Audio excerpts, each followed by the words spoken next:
You're not going to survive a nuclear attack. Not because you're weak or unlucky, because your entire plan is a fantasy. I'm going to show you why in the next 10 minutes, your mind will change about everything you think you know. By the end, you'll understand the single physical action that separates the 0% chance from the 1% chance. This has nothing to do with bunkers or politics. This is about the first 10 seconds after the flash. And what you do in those 10 seconds is already wrong.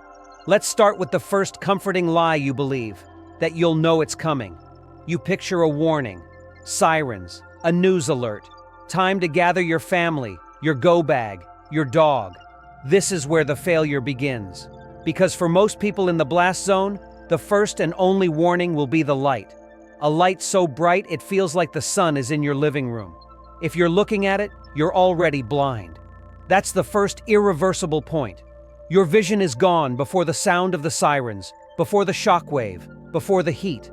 Your primary sense for navigating a disaster is erased in a nanosecond.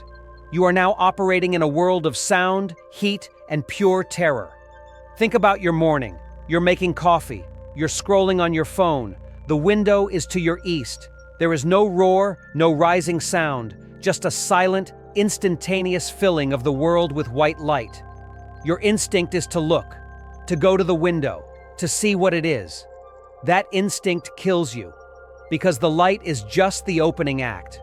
The thermal pulse, a wave of heat hotter than the surface of the sun, is arriving right behind it. It travels at the speed of light.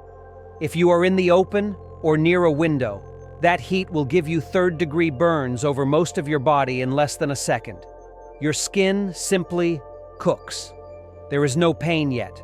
The nerves are destroyed too quickly, but the damage is absolute. Survival, from that moment on, is measured in hours of agony, not days. Here's the first short, uncomfortable statement you need to remember. The lucky ones are the ones who are vaporized. Everyone else is just waiting to die slower. Let's talk about your plan. If you live in a city or a suburb, your plan probably involves getting in your car. This is a concrete failure example.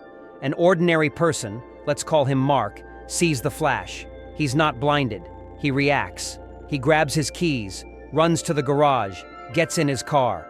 This process takes 45 seconds. By the time he turns the key, the shockwave is 30 seconds away. He's now inside a metal and glass box, surrounded by fuel, parked inside a structure made of wood and drywall. The shockwave hits. His house collapses onto the garage. The car is crushed or thrown. The windows shatter into hypervelocity glass shrapnel. If by a miracle it isn't crushed, every road he knows will be a canyon of rubble, fire, and other cars filled with dead marks. His plan of escape just became his coffin. This is the moment most people misunderstand. You have between 10 and 30 seconds between the flash and the arrival of the blast wave, depending on your distance. You do not have time to do anything. You only have time to stop doing one thing and start doing another. And that shift has to be trained. It has to be automatic. Your brain will scream at you to run towards your family, to gather supplies, to look outside. Every one of those impulses is a death sentence. Next, this gets worse because we haven't even gotten to the blast yet. We're still on the light and the heat. And your immediate environment, the room you're sitting in right now, is about to become a weapon pointed directly at you. Your home is not a shelter. It's a fragmentation grenade waiting to go off around you. You feel safe right now because the walls are solid, the windows let in light, and the bookshelf is full of things you love. But in about 30 seconds, every single object in this room will be hurled through the air at speeds faster than a bullet. This isn't a metaphor. This is simple physics. The shockwave is a wall of compressed air moving outward from the detonation at over 1,000 miles an hour. It doesn't just blow things over. It turns everything into projectiles. Let's be honest. Your plan probably involves getting to the basement. That's the common belief. Basement equals safety. This is where we contradict that. A basement can save you from the blast pressure, sure, but you have to get to it. And the path to your basement is through your house, the grenade. The flash happens. You have, at best, maybe 20 seconds. You're upstairs. You run for the basement door. You're on the stairs when the shockwave hits the house. The structure groans, then fails. The windows on the floor above you explode inward. A microsecond later, the The wall facing the blast is pushed in with the force of a freight train. The staircase you're on tears away from the wall. You are now falling into a collapsing cavity of wood, glass, and plumbing, buried under the very structure you thought would protect you. Your basement becomes your tomb. This is the second irreversible point, the moment your shelter becomes your rubble pile. After this, even if you're alive in a pocket of space, you are trapped. No one is coming to dig you out. The people who might have are dealing with their own rubble piles. You will die of thirst, or from the fires that will soon start above you. Think about your living room. Look at the window. It's glass. It will shatter.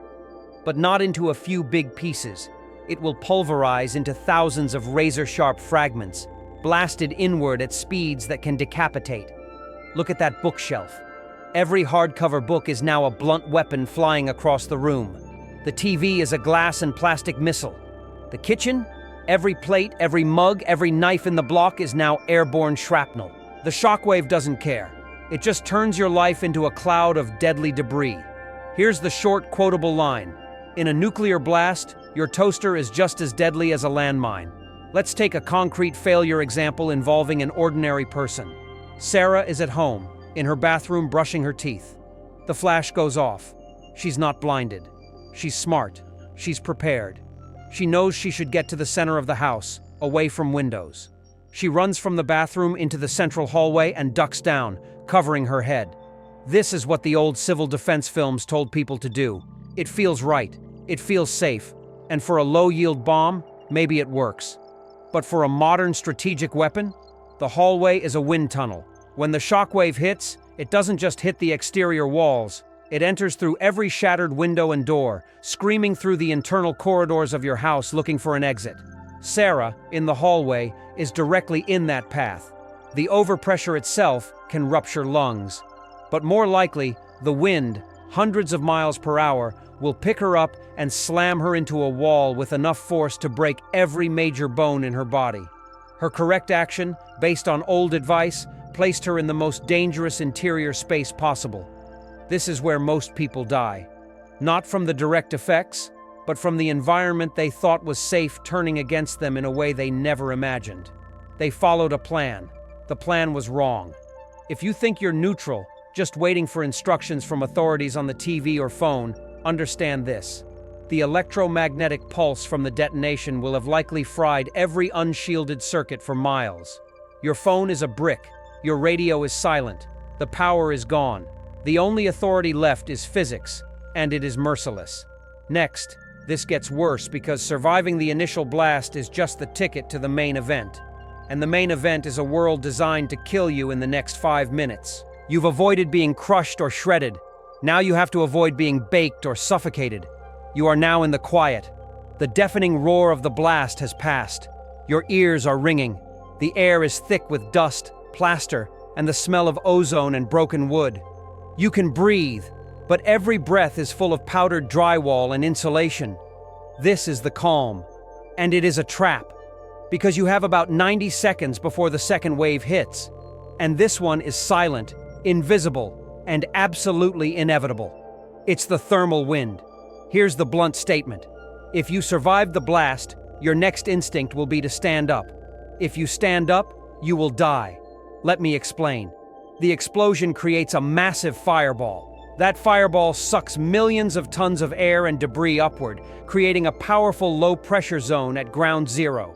Once the shockwave passes, that low-pressure zone still exists. Nature hates a vacuum, so the air has to rush back in to fill it. This is the afterwind, or the backblast. It's a hurricane-force wind screaming back towards the epicenter of the destruction. It's not as powerful as the initial shockwave, but it's more than enough to knock down the already weakened structures still standing. And it is bringing the fire with it. Remember the thermal pulse from part 1? It ignited everything flammable within miles. Curtains, carpets, dry grass, furniture, the upholstery in cars, the clothes on people who were outdoors. Thousands, millions of individual fires started instantly. Now, as the air rushes back towards ground zero, it fans those fires and pulls them inward. This creates the firestorm. a self-sustaining tornado-like inferno that sucks oxygen from the surrounding area to feed itself. If you are in the open or in a damaged building, you will be caught in this wind. You will be pulled towards the raging center, or you will be surrounded by converging walls of flame. This is the third irreversible point, the ignition of the firestorm. After this, the entire affected area becomes a giant oven. Escape is impossible. The only people who might live are those deep underground, or those on the very periphery who can somehow outrun the advancing fire front. Think about your location right now. Look at what's around you that can burn. Everything. Your suburb, with its tree-lined streets and wooden frame houses, is not a neighborhood. It's a perfect fuel bed. Modern cities are even worse. Concrete and steel won't burn, but everything inside them will. The firestorm doesn't discriminate. It consumes all the available fuel. Here's the short, uncomfortable statement. In a firestorm, the streets become rivers of flame, and the air itself becomes poison. Let's take a concrete failure example. David survived the blast. He was in his basement rec room, a corner that held. He hears the quiet. He thinks it's over. His instinct is to get out, to find his family, to assess the damage, to get help. He climbs the rubble that was his staircase and pushes open a basement door that is now half buried. He emerges into the open air. The sky is dark with smoke, but he can see a weird orange glow in the distance. The wind is strong, and it's pulling at his clothes, pulling him towards that glow. It's hard to stand against it. He starts walking, trying to get his bearings. Within a minute, the wind is howling. Embers are flying past him like horizontal rain. He sees the fire at the end of his street, and it's not just sitting there. It's moving, coming up the street towards him, driven by that relentless inward wind. He turns to run, but the wind is at his back now, pushing him, making him stumble.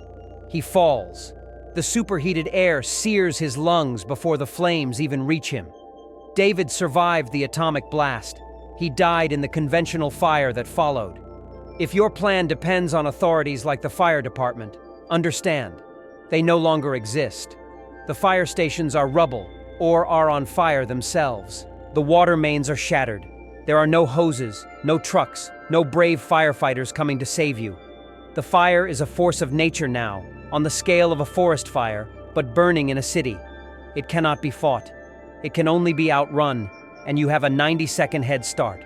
This is the moment most people misunderstand. They think the danger is the bang. It's not. The bang is just the starter pistol. The real race is against the fire that the bang started, and you are starting that race buried, disoriented, and probably injured. Next, this gets worse because even if you somehow avoid the firestorm, you have just entered a world where every single rule of survival is inverted. The help you seek will kill you. The people you find are more dangerous than the radiation, and the water you desperately need is poison. You've avoided the crush, the shrapnel, and the fire. You are now outside, in the twilight of a dust-choked sky. You are alive. This is the worst thing that could have happened to you, because you have now entered the stage where hope is the most effective killer. Your civilized mind is still working. You think in terms of help, order, and community. You need to unlearn that. Right now. Let's be honest. You see other survivors. Your instinct is to go to them, to form a group, to pool resources. This is a fatal error. These are not your neighbors anymore. They are irradiated, traumatized animals operating on pure limbic system fear and adrenaline. They are not rational, and neither are you, but you don't know it yet. The person shouting for help might have a compound fracture. The woman clutching a child might be in shock, the child already dead. Approaching them doesn't make you a savior. It makes you a target for their panic, or a recipient of demands you cannot possibly meet. This is the fourth irreversible point, the breakdown of human social contract. After this, every interaction is a potential death sentence. Trust is a luxury that gets you killed. Cooperation requires resources nobody has. The rule of law is not just suspended, it is erased, as if it never existed. Think about what people want in the first hour. Water, medical aid, safety, information. You have none of these to give, but you might have the appearance of them. A bottle in your hand, a backpack, a jacket. You become a resource node. And in this new world, resources are taken, not shared. The weak are not cared for. They are stripped of anything useful and left to die. This sounds brutal. It is. This is not a movie where people bond. This is where people who are already dying of radiation sickness and third-degree burns will kill you for your shoes. Here's the short, quotable line. In the aftermath, the most dangerous fallout isn't radioactive. It's human. Let's take a concrete failure example. Maria is a nurse. She is trained to help. She survives in a structurally sound parking garage. She emerges with a small first aid kit from her car. She sees a man sitting against a wall holding his arm, calling for a doctor. Her training kicks in. She goes to him. He has a piece of rebar through his forearm. She can't remove it here, but she can try to stabilize it, maybe give him something for the pain from her kit. As she's opening her bag, she doesn't see the three other figures approaching from behind a burnt-out car. They see the kit. They see her relatively clean clothes. They don't see a nurse. They see a stockpile. They surround her. They don't ask. They take the bag. When she resists, they push her down. One kicks her in the head to stop the screaming. They take her shoes, her jacket, and leave. Maria, the helper, is now barefoot on glass-littered asphalt, concussed, with no supplies, and no way to treat the man who is now bleeding out anyway. Her compassion was a critical vulnerability. If you think you're neutral and can just hide, understand this. Hiding requires a location no one else wants. Every intact structure, every basement, every vehicle will be scoured by people more desperate and often more aggressive than you. Your home is gone. Your car is rubble. Your bug-out location is 30 miles away through a landscape that is now a continuous obstacle course of fire, rubble, and chaos. And everyone else had the same idea for the same back road. This is where most people die in the survival phase. Not from the bomb's direct effects, but from the indirect effect of 10,000 terrified humans reverting to a primal state at the exact same moment. They die in conflicts over a bottle of water. They die following someone who claims to know the way. They die trying to help someone who can't be helped. Your plan likely involves meeting up with loved ones at a designated spot. This is a beautiful, heartbreaking failure point. The roads are gone. The landmarks are gone. The spot is a burning crater. You will spend your precious energy and expose yourself to immense danger trying to get to a place that no longer exists, to find people who are likely already dead or who are on their own doomed journey trying to find you. Every minute you spend searching is a minute you are not securing your own immediate survival. Next, this gets worse because we haven't even discussed the silent, scentless, tasteless killer that is already inside you, cooking your organs. You're making decisions based on a body that is already dying. Your mind hasn't caught up yet, and the clock is ticking down faster than you know. You feel okay, a little shaken, ears ringing, maybe some cuts and bruises. But you're walking. You're thinking. This feeling is a lie. Your body is already a crime scene. The detectives just haven't arrived yet. The radiation has already done its work. While you were worrying about fire and looters, invisible particles were slicing through your cells like microscopic shrapnel, damaging the very blueprints of your life. Let's be blunt. You are already dead. You just don't know the time of death yet. This isn't about a slow, years-later cancer. This is about acute radiation syndrome, ARS, and it is the great democratic killer. It doesn't care if you're strong, if you're a prepper with a bunker, if you're a good person. If you got a high dose, your fate is sealed. The initial symptoms are deceptive. Nausea, a headache, a little fatigue. You'll think it's the stress, the adrenaline crash. You'll shrug it off. That's the point of no return. Because by the time the vomiting starts in earnest, the damage to your bone marrow and gastrointestinal tract is catastrophic and irreversible. This is the fifth irreversible point, the crossing of the lethal dose threshold. After this, medicine cannot save you. All it can do is manage your pain until you die, over days or weeks, from infections you can't fight, from internal bleeding you can't stop, from the lining of your intestines sloughing off. Think about your location at the moment of the blast. Were you indoors? Near a window? Did you go outside in the first hour? That's all that mattered. The initial radiation from the blast, the prompt neutrons and gamma rays, traveled outward in the first minute. If you were shielded by several feet of earth or thick concrete between you and the blast, you might have avoided it. If you were in a typical wood frame house, or worse, outside, you absorbed it. It was a silent, one-time event. You didn't feel it. You can't change it.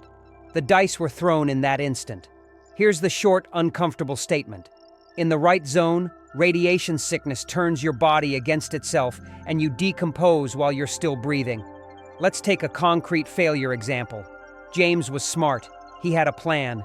He was in his office building, a modern steel structure. When the flash came, he didn't look. He dove under his heavy steel desk, covering his head. The shockwave blew out the windows, but the desk held. The building didn't collapse. He waited out the backblast, then the fire. His building was concrete. It didn't burn. After a few hours, he cautiously emerges. He feels fine. Better than fine. He survived. He's a little nauseous, but who wouldn't be? He finds other survivors in the lobby. They decide to stay put. It's a solid structure. They have some vending machine food and water from a cooler. They think they've won. They're safe. For 2 days, they feel okay. Then James's gums start to bleed. He develops a fever he can't shake. Diarrhea starts, and then it turns bloody. Bruises appear on his skin from the lightest touch. There is no doctor. There are no antibiotics. There are no blood transfusions. In a week, James dies in the lobby of his secure, sturdy office building, confused and in agony, surrounded by people dying in exactly the same way. His perfect shelter did nothing to stop the gamma rays that flashed through it in the first second. His plan was flawless, and it killed him. If you live in a city and think your office or apartment building is a safe shelter, understand. Modern glass and steel towers are excellent at withstanding blast pressure, but they are almost transparent to initial radiation. You might avoid being crushed only to be lethally irradiated. Your safe room is a radiation funnel. This is the moment most people misunderstand. They prepare for the visible, tangible threats. They stockpile food and water for months. But if they took a high dose in the first 60 seconds, that stockpile is just a tomb's offering. They will never get to eat it. Their struggle for survival was over before they took their first conscious breath after the blast. Your body is now a clock. The latency period, the time you feel okay, is your cruelest enemy.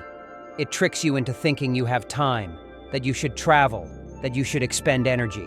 Every calorie you burn, every drop of water you drink, is being processed by a system that is shutting down factory by factory. You are operating a machine with no spare parts and a corrupted maintenance manual. Next, this gets worse because the environment itself has become toxic. The dust you breathe, the water you crave, the food you've stored, all of it is now coated with the second, slower killer, radioactive fallout. And your instinct to drink will be the thing that delivers the final dose. The dust is settling. It coats everything, the rubble, your skin, your tongue. It's gritty. It tastes like metal and concrete. This dust is not dirt. It is the pulverized remains of the city, mixed with fission products from the bomb itself. It is radioactive fallout. And your number one priority, water, is now your most likely poison. Let's be honest. You're parched. Your mouth is dry from dust and panic. You see a half-crushed convenience store. Bottles of water are visible among the wreckage. Your brain screams hydration. You crawl in, grab a bottle. The plastic is covered in a fine gray powder. You wipe it off on your shirt, unscrew the cap, and drink. You have just made a critical, possibly fatal error. You ingested concentrated fallout. The water inside is likely safe. It was sealed. But the outside of the bottle, and your hands, and your lips, are now contaminated. You have introduced a source of alpha and beta particles directly into your body, where they will do maximum damage. This is the sixth irreversible point, internal contamination. After this, you are not just irradiated from an external source. You are carrying a tiny decaying reactor inside your gut, your lungs, your bloodstream. It cannot be scrubbed off. It is now part of you, bombarding your tissues from the inside until it decays or you die. Think about your actions. Every surface is hot. The rainwater collecting in a crater is a fallout slurry. The canned food in a collapsed pantry is safe, but the can itself is covered in dust. You must decontaminate everything before you touch it to your mouth. But with what? Your water is needed for drinking, not washing. You have no clean clothes to wipe with. This is an unsolvable problem in the first 24 hours. Your thirst will force you to make a terrible choice: die of dehydration in a few days, or risk a more agonizing death from radiation poisoning by drinking contaminated water now. Here's the short quotable line: in the aftermath, the dust is death on a timer, and every breath sets the clock. Let's take a concrete failure example. The Chen family had a basement. They survived the blast and fire. They were smart. They had supplies. A week's worth of food and water in sealed containers. They hunkered down. After 3 days, their water ran out. The father, Li, knew they couldn't drink from puddles. He remembered the local high school had a swimming pool, an indoor pool. It would be a vast reservoir of clean, filtered water, protected from fallout. He ventured out, carefully navigating the ruins. He found the school. Part of it collapsed, but the gymnasium with the pool was intact. The water was cloudy with plaster dust, but it was water. He filled every container he brought. He returned a hero to his family. They drank. They lived for another week. Then, they all got sick. Violently, identically sick. The swimming pool water was shielded from initial fallout, but it was not sealed. For days, radioactive dust had settled on its surface, dissolved, and mixed into the water. The filtration pumps were dead. They had just ingested a massive quantity of radioactive isotopes. Their secure basement became their death chamber because of one logical, intelligent, and utterly wrong decision. If your plan depends on finding water outside, understand. There is no clean source anymore unless you are tapping a deep sealed aquifer with a hand pump. Rivers, lakes, pools, water towers, rooftop rain barrels, all are catchment systems for fallout. Your life depends on the water you have with you when the event happens. Period. And if you don't have enough, you are forced to play Russian roulette with every sip. This is where most people die in the medium term. They survive the initial horrors, only to be slowly killed by the environment they must interact with to stay alive. They breathe the dust, getting lung doses. They eat contaminated food. They drink contaminated water. The doses add up, pushing them over the lethal threshold even if they escaped the initial pulse. Your body will betray you with thirst. You will look at a muddy puddle and see salvation. You must see poison instead. The mental discipline to die of thirst next to undrinkable water is almost superhuman. And that is the choice you will face: a certain, slower death from dehydration, or a gamble on a faster, more horrific death from radiation sickness. There is no good option, only a choice between two terminal paths. Next, this gets worse because the world is now dark, and not just from dust. The collapse of the grid is permanent within the zone, and in that darkness, every sense you rely on is stripped away. You will become blind, deaf, and disoriented in a landscape that is actively trying to kill you in new, mundane ways.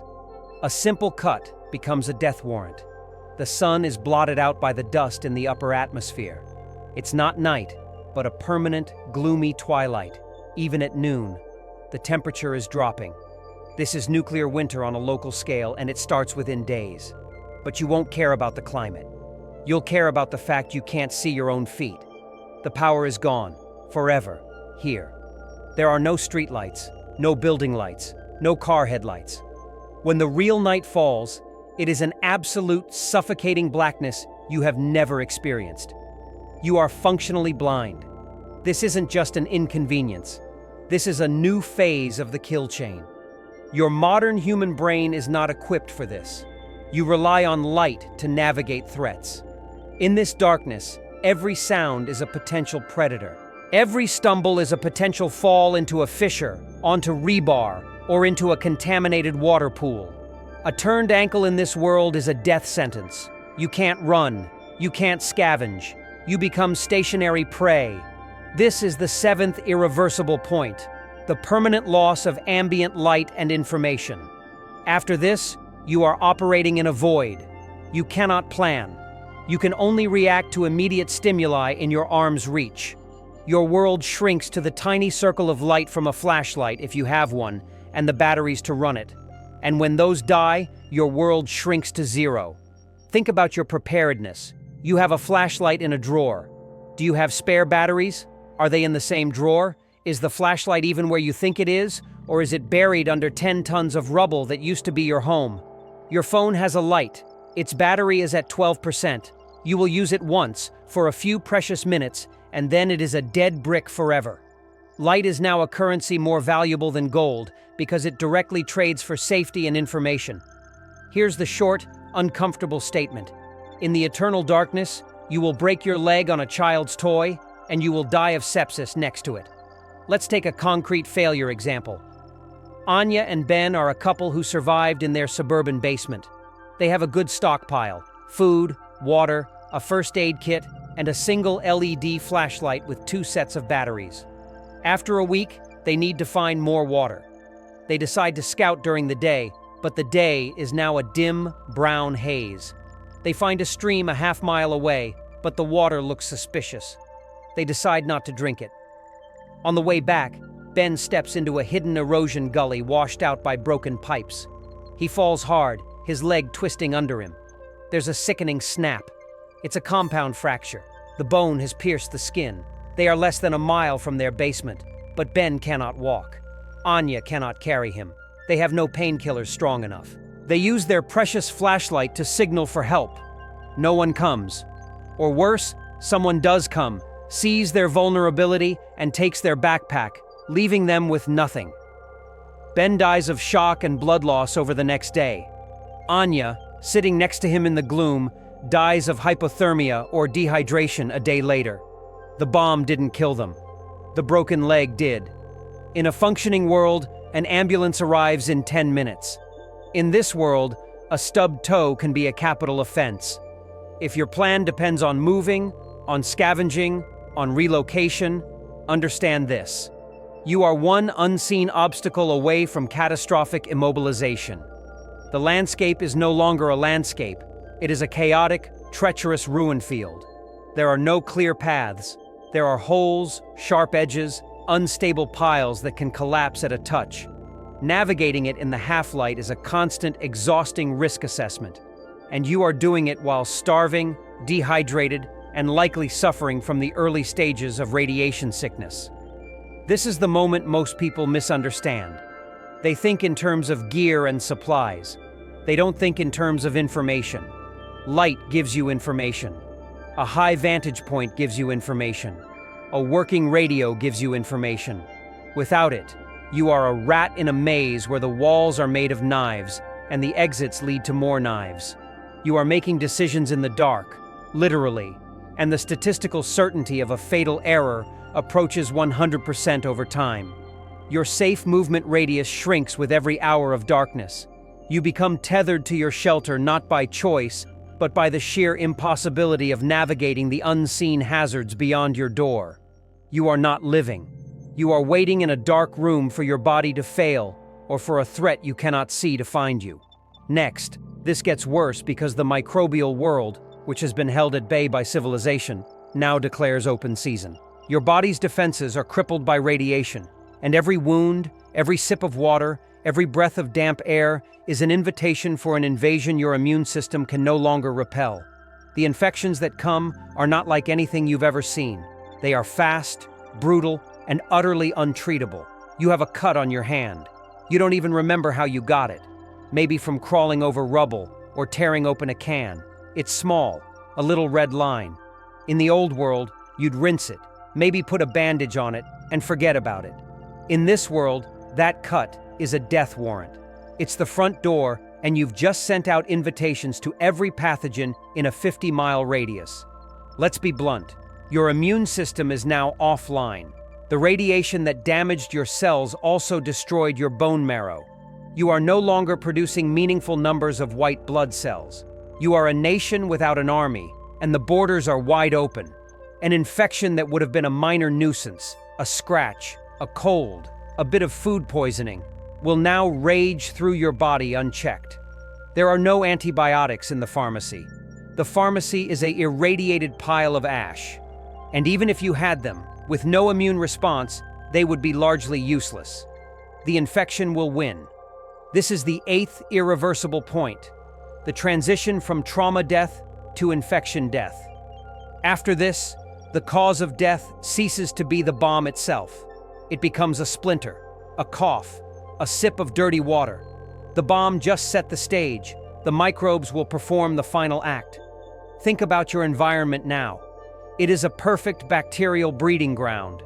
There are untreated corpses everywhere, rotting in the strange weather. The water is contaminated with sewage and decay.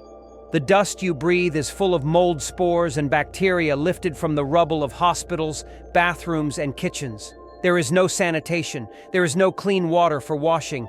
You are living in and are made of filth. A simple case of diarrhea from contaminated food or water will dehydrate you fatally and lead to sepsis in a matter of hours, not days. Here's the short, quotable line. In the aftermath, a common cold becomes a terminal diagnosis. Let's take a concrete failure example. Leo was a fitness instructor. Strong, healthy. He survived the initial phases with only minor cuts. He found a stash of canned beans in a collapsed supermarket. He used a rock to bash one open. A tiny shard of the metal lid flicked up and nicked his knuckle. He sucked on it and wiped it on his pants. He ate the beans. 2 days later, the nick is red, swollen, and warm to the touch. A red line is crawling up his arm. He has a fever. He finds a first aid kit in an abandoned car. It has expired antibiotic ointment and some oral antibiotics from someone's leftover prescription. He uses them. It does nothing. The infection moves faster than the drugs. In another day, his arm is a swollen, purple mess. The fever is debilitating. He becomes delirious.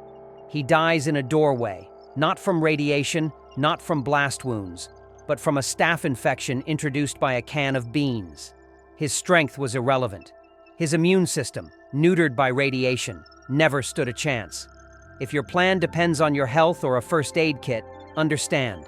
Your health is an illusion that will fade within the week. And your first aid kit is for a world where hospitals exist. It is a placebo. Antibiotics require a functioning immune system to assist them. Painkillers won't stop sepsis. Bandages won't stop gangrene in a body that can't fight it. Your medical supplies are like bringing a squirt gun to a house fire. This is where most people die after the first week. The initial survivors, the ones who made it through the blast, fire, and thirst, are now being culled by the most ordinary killers in the book. Pneumonia from breathing dust, tetanus from a rusty nail, dysentery from contaminated water. These are medieval diseases, hitting a medieval population with no medieval resilience, because we've spent our entire lives in a sterile, protected bubble. That bubble has popped. Your body is now a hostile environment for you, and a paradise for microbes. Every decision must now include the calculus of sterility, which is impossible. Do you eat this can of food with dirty hands? Do you drink from this bottle you wiped with a dirty shirt? Do you sleep on this ground that is covered in invisible filth? There are no correct answers. Only choices that kill you slower than others. The irony is thick. You spent your life fearing the spectacular, instant death of a nuclear blast. But the bomb's real victory is that it makes you die of the things your great-great-grandparents died of.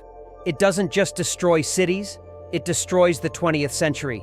It rolls back medicine, sanitation, and community health in an instant. You are not a modern human in a disaster. You are a pre-industrial peasant with none of the hard-earned resistances, staring down the barrel of every plague that ever was. Next, this gets worse because the final, most insidious trap is now sprung. It's the trap of purpose, the need to do something, to go somewhere, to find someone. This is the momentum that will drain your last reserves and lead you directly into the final, quiet end. You are tired, not just sleepy tired. A deep, cellular exhaustion that makes every thought feel like wading through mud. This is the fatigue of cumulative stress, minor starvation, dehydration, and the creeping advance of radiation sickness. Your mind knows this is bad, so it does the worst thing possible. It seizes on a goal, a final, desperate mission to give this suffering meaning. I must get to the rendezvous point. I must find medicine for my child. I must reach the countryside. This mission is a phantom. It is the last gift your dying consciousness gives you to make you move, to expend your final calories, to walk you directly into the grave. Let's be honest. The moment you decide on a destination, is the moment you accept a death sentence. You are no longer surviving. You are commuting to your own death. Think about your energy reserves. You are running on empty. Every step is a caloric deficit. Every moment of anxiety burns nutrients you cannot replace. Your body is cannibalizing muscle and organ tissue to keep your brain functioning. In this state, a journey of 2 miles is the equivalent of running a marathon in the old world. And you are attempting it over a battlefield, in the dark, with no aid stations, no water, and no finish line. This is the 9th irreversible point, the expenditure of final reserves on a phantom objective. After this, there is no recovery. Your body crosses a metabolic threshold from which it cannot return. Even if you find food and safety, your systems are too damaged to utilize them. You will die of what amounts to multi-organ failure, triggered by the final, futile exertion. Here's the short, uncomfortable statement. In the end, hope is the last and most efficient killer. Let's take a concrete failure example. Ruth survived with her teenage son Ethan in the basement of a library. They are weak but alive after 10 days. Ethan has developed a cough. It's getting worse. Ruth remembers there's a small clinic 3 miles away, in a town that seemed less damaged. She decides they must go. They must get antibiotics. It's a clear, purposeful goal. It feels like love. They set out in the grim daylight. The journey is a nightmare. They take wrong turns because landmarks are gone. They avoid other groups. They drink from a muddy stream out of desperation. The 3-mile journey takes 2 days. When they finally reach the clinic, it is a charred shell, long ago scavenged. There is nothing, no medicine, no help. Ethan collapses, his cough now a ragged, wet sound. Ruth's legs give out. She has spent the very last of her physical and mental capital on a journey to a ruin. They die together on the steps of the clinic, not from the bomb, not from infection, but from the exhaustive pursuit of a mirage. If they had stayed in the library, they would have died a day later. The mission didn't change the outcome. It just made the end more painful and assured. If your plan depends on relocating to a specific bug-out location, understand, the journey is the trap. The location is almost certainly compromised, occupied, or destroyed. The map in your head is a fantasy document. The terrain no longer matches it. The calories required to get there will exceed what you can carry. You are planning a suicide march and calling it salvation. This is the moment most people misunderstand. They believe survival is about willpower and grit. It is not. Survival is about resource management, calories, water, safety, on a minute-to-minute basis. A grand mission is the antithesis of that. It is a massive, unsustainable withdrawal from an account that is already deeply overdrawn. Your willpower is a fuel, and it is almost gone. Your mind will cling to purpose because the alternative, sitting in the dark, waiting, is a psychological hell. It feels like giving up. But in this context, giving up is often the only rational choice. It is the decision to conserve the last sparks of life for a possibility, rather than burning them on a certainty. It is the choice to die where you are, with less pain, instead of dying exhausted and lost miles away. The cruel logic is this: the only way to possibly survive is to act like you are already dead, to move only when absolutely forced, to consume nothing but the bare minimum, to want nothing, to hope for nothing. This is an impossible psychological state for a healthy human. And you are no longer a healthy human. You are a dying animal, and the part of your brain that makes complex plans is the part that will get you killed. You are now at the end of your rope. You have avoided the instant kills, the fire, the chaos, the infection. You have been whittled down to your core, and your core instinct, to strive, to seek, is the final whittling knife. Next, this culminates in the one dominant, quiet truth that has been waiting for you from the very first second. The conclusion is not about gear or shelters.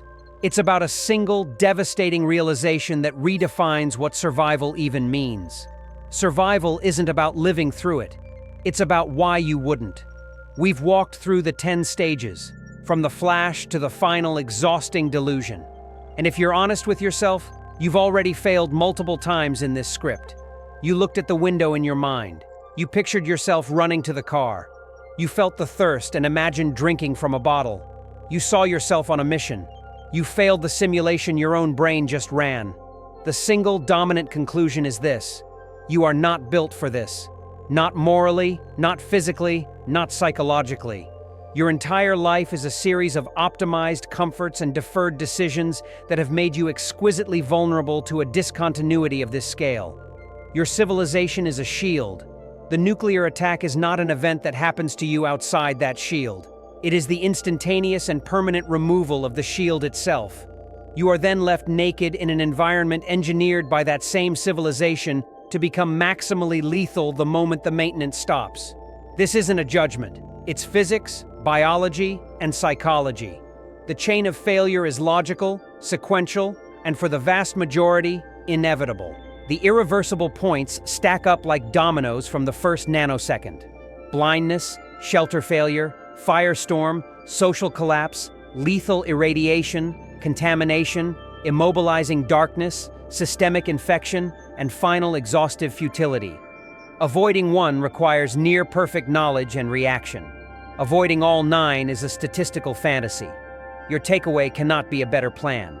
A better plan is just a longer, more elaborate path to the same end. The takeaway is the annihilation of the assumption that you, as an individual, have meaningful agency in this scenario. Your agency was spent in the years and decades before, in the choices that placed you in a certain location, in a certain society, with a certain dependence on systems you do not control. When those systems vanish, your agency vanishes with them. You become a passenger in your own death. So what does this leave you with? A quiet, direct appeal. Do not prepare for the bomb. Prepare for the life that makes the bomb less likely. Advocate, vote, think, engage in the tedious, unglamorous work of governance and diplomacy that maintains the shield. That is the only meaningful preparedness. The rest, the bunkers, the bags, the fantasies of rugged individualism in an irradiated ruin, are just a hobby. A deadly distraction that makes you feel in control of a thing you cannot control. The video ends not with a call to action, but with a call to clarity. Look at the title again. Why most people wouldn't survive a nuclear attack. The why is now answered. It's not because they're cowardly or stupid. It's because they are human, living in a human world, and the nuclear attack is the removal of the human world. The two states are mutually exclusive. You cannot transition from one to the other. You can only be erased from the first, and then the second takes your place.